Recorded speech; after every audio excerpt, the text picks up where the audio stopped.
Oh no, okay, right, first things first, yes, that's a lot of icons. I have an excuse, it wasn't me. This is how I received this Windows XP computer in 2024. To give you an idea, this is running Service Pack 3, version 2002, running a Intel Core 2 quad-core CPU with 4GB of RAM, and a GTX 760, which is overkill for Windows XP. And then you might be thinking, why?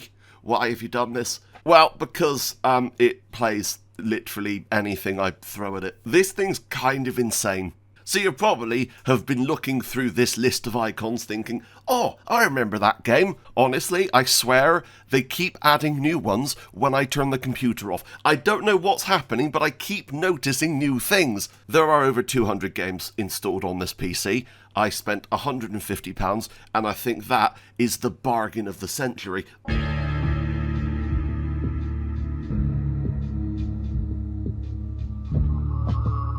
For instance, this is Half-Life 2. Now, this is running everything on Macs, and, yeah, it runs great, like, incredibly well. This thing is complete overkill for games that ran on Windows XP. And then, for instance, we could jump into Gothic 1. And as you can see, this also runs brilliantly. I could probably even turn up the settings from here. And then I can be like, oh, I want to play Scarface, because why the bloody hell not? And there is no setup. You put in a disc, or you just double click on the icon, and everything just works. And that is incredible. By the way, this game is an absolute bloody classic, and I recommend everyone goes out and plays it. Actually, I might just spend the rest of the video playing this, I'm going to be completely honest. There's no resurrection for you, man! I love this game so bloody much. So as you can see, I've got quite the range of stuff I can play here.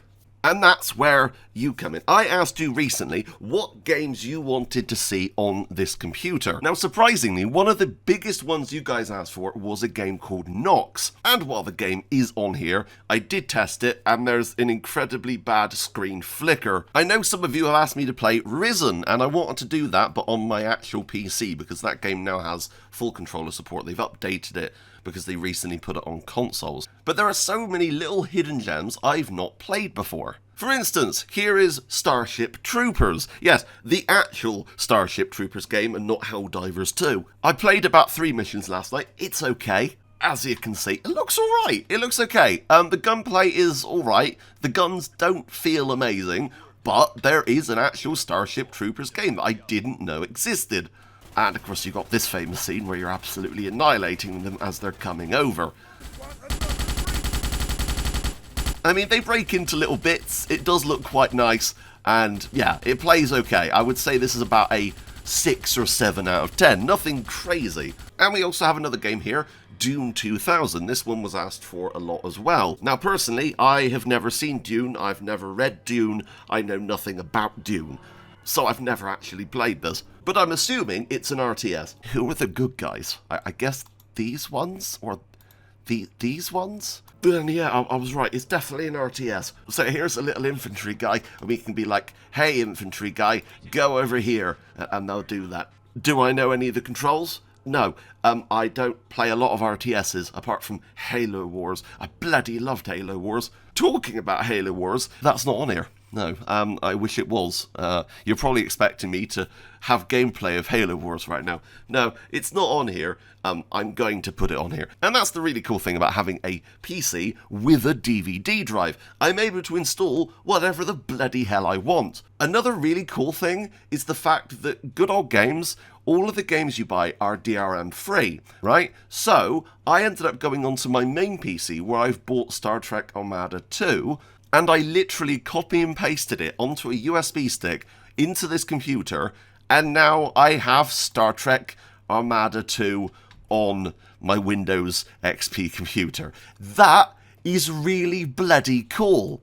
And there you go, that's just instant. It's there, ready to go. It's amazing. There's no faffing around with different patches and other stuff like that. The only patch you might want to pick up is a no CD patch, because unfortunately, yes, you do need to have the disc inside the computer when you're playing a game that you or me, has installed. But it's a hell of a lot easier than trying to get stuff to work on something like Windows 10 or 11. The collective must grow.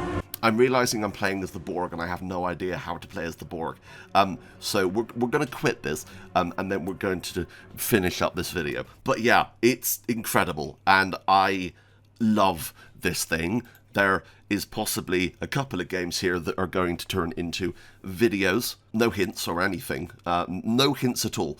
But I just bloody love this thing. I think it's amazing, and I want to hear what you guys think. What games have you seen that you want me to play? This is why you should buy a Windows XP in 2024, because it's just nostalgic heaven. Plus, I changed the wallpaper to the classic green grass. It's very fancy. Right, I love each and every single one of you. Thank you so much for watching. But until next time, that's me out. Bye, guys.